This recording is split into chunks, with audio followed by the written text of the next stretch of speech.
If you're new around here, I am Reese, and on RM Transit we talk about all things public transport, from bus rapid transit to subway systems and high-speed rail.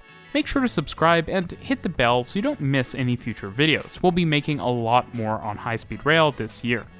A special thank you to JR Urbane Network and Nonstop Eurotrip, whose channel will be linked in the card, for their help with footage for this video. To understand the Shinkansen system and what makes it so unique compared to other high-speed rail systems, it's valuable to understand the geography of Japan. Japan is made up of 4 main islands: Hokkaido, Honshu, Shikoku, and Kyushu, of which all but Shikoku are currently served by the Shinkansen network. Japan's largest cities are Yokohama, Kawasaki, Osaka, Kobe, Kyoto, Nagoya, Sapporo, Fukuoka, and of course Tokyo, which I have a dedicated explainer video on together. Tokyo is far and away the biggest city in Japan, and is the hub for all Shinkansen services. Despite this, only 2 high-speed tracks run into central Tokyo from both sides. The reason for this? The Japanese mainline network is built using narrow-gauge tracks, which aren't suitable for high speeds, and so when the Shinkansen network was created, standard gauge was used instead, alongside 25,000 volts AC overhead power. That isn't widely used in Japan and was much less common internationally at the time. In fact, Shinkansen literally means new trunk line, so the Shinkansen was built in a way that made it incompatible with almost all other railways in the country. This meant that trains and the network itself grew over the years in a way that prioritized service but not intercompatibility, and this allowed for different standards to develop from the rest of the railways in the country. At the same time, high-frequency service was a key piece of the puzzle, as the Shinkansen network was arguably needed more for capacity than it was for speed. Because of the high frequency of service, which is up to every 3 minutes on the busiest route at the busiest times, making it possibly the most intensive high-speed rail service in the world, and significant infrastructure, with stations built for 16-car, 400-meter trains, long by European and international standards, service has mostly been able to keep up with demand over the years, and now plans are moving forward for at least one more route into Tokyo. The existing Shinkansen system is essentially a giant Y, with Tokyo at the center. The first line to be constructed on the congested Tokyo-Nagoya-Osaka route was the 515-kilometer Tokaido Shinkansen, which was to hopefully relieve congestion on the Tokaido main line and to be open in time for the 1964 Tokyo Olympics. This route now forms the backbone of the Shinkansen network and is the most used segment, filled with iconic white N700 series trains. The Tokaido Shinkansen for the most part has 2 tracks like other Shinkansen lines, though most through stations typically have 4 in order to either allow for faster express services to pass or to have spaces for additional platforms, with major stations like Tokyo and Osaka having even more platforms. The fastest service type, known as the Nozomi, is now able to travel between Tokyo and Osaka in just 2.5 hours, making just 4 stops at Shinagawa, Yokohama, Nagoya, and Kyoto at a top speed of 285 km per hour.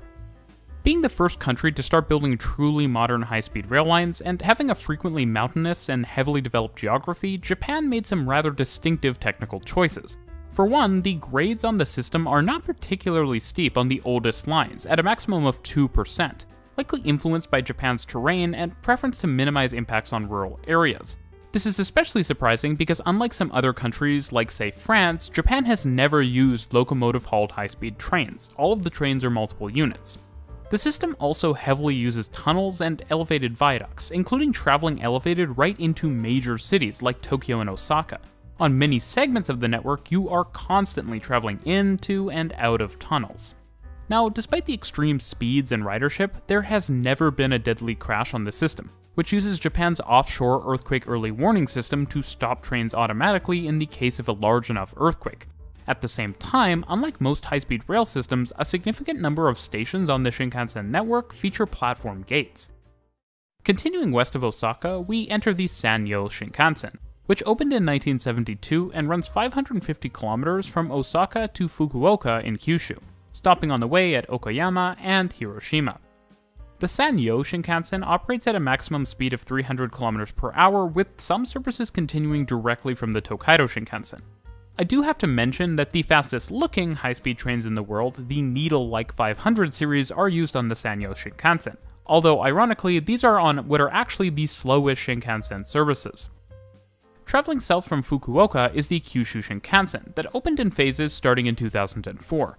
This line has a length of 257 kilometers and a top speed of 260 kilometers per hour, and runs south from Fukuoka south to Kagoshima, with some through services from Osaka running the entire length. Transfer is however required for travel from the Kyushu Shinkansen to Tokyo.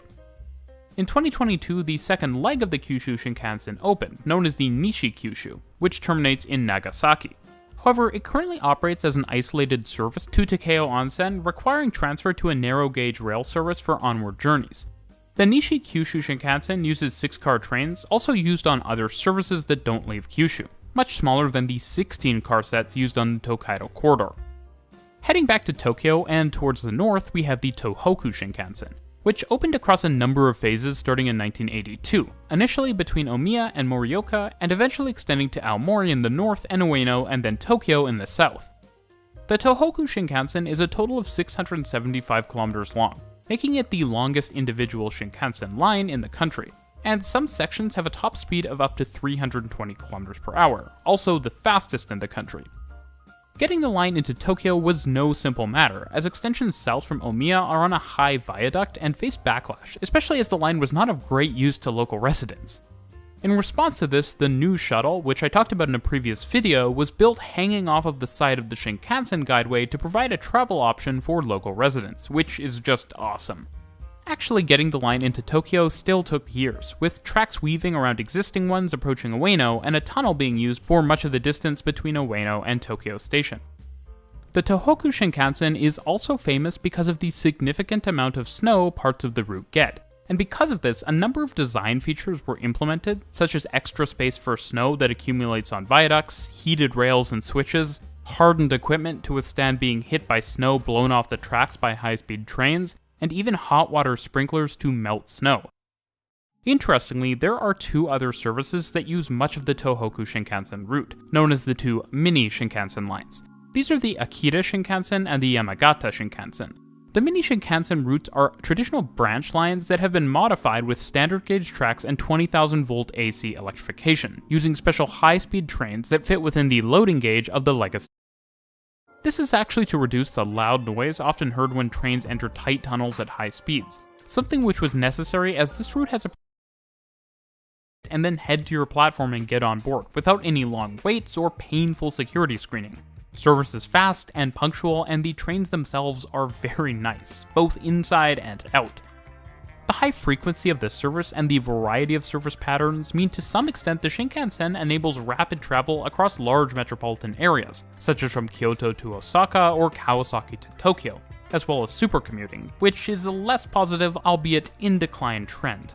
The network is also always improving. The Joetsu and Tokaido Shinkansen started operations at lower top speeds and were eventually upgraded, largely in the form of structural improvements and improved sound deadening to enable higher operating speeds.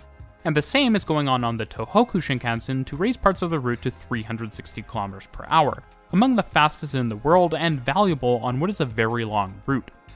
The Shinkansen network has also managed to significantly reduce flights within Japan, as 3-hour downtown to downtown travel times are the tipping point where rail begins to start majorly eating into air mode share, and at 2 hours, flights just stop making any sense. You can actually see the impact of this beautifully visualized by the number of flights between various Japanese cities, which dramatically fall as the Shinkansen travel times become only a few hours.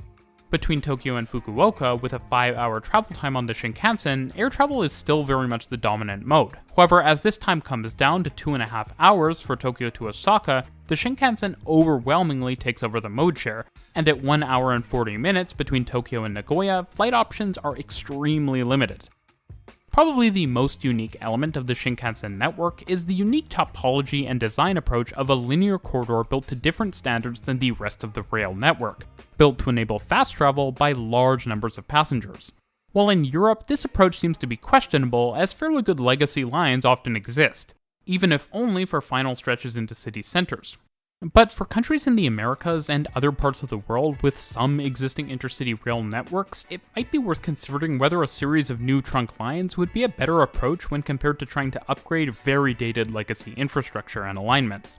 If anything is clear, it's that Japan has the world's most unique and probably most efficient high-speed rail system, and it's certainly one that every other country could stand to learn from. Thanks for watching.